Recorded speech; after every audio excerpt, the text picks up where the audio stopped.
Brazil government officials hit by defilement outrage improbable to return, previous president says Reuters. By Luz Gerbelli and Daniel Flynn Sao Paulo politicians gotten up to speed in a broad 3-year joint examination are probably not going to come back to their places of energy, previous President Fernando Henrique Cardoso said in a meeting. Cardoso included Brazil's previous president Luiz Inácio Lula da Silva, the leader in early surveys for 1 year from now presidential races in spite of confronting 5 defilement trials, as among those whose political professions have likely been crushed by the kickbacks probe.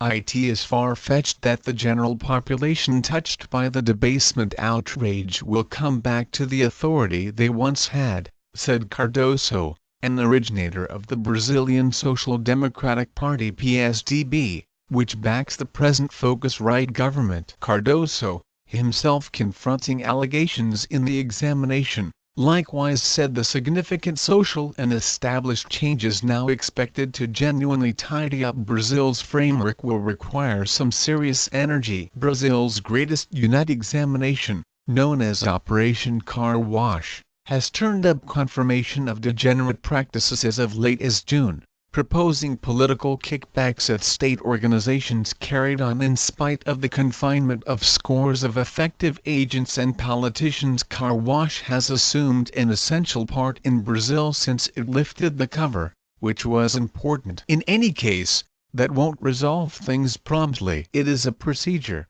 he said late on Thursday in his office in downtown Sao Paulo. Cardoso directed Latin America's biggest country in the vicinity of 1995 and 2003 after quickly handling steady hyperinflation as funds serve with a real plan. He said it would require investment to check the leniency of Brazilian culture. How would you change a culture? With time and by setting a decent case. There is no other way, said Cardoso. A noted humanist, the previous president has been referred to in a blockbuster request deal by previous officials of building organization Odebrecht, who say they gave Cardoso illicit battle gifts for his presidential runs. The Odebrecht declaration incited the Supreme Court to open examinations against handfuls all the more sitting government officials a month ago, including about 33% of President Michel Temer's bureau. A lower-level judge will in the end choose if Cardoso himself ought to be examined. He denies any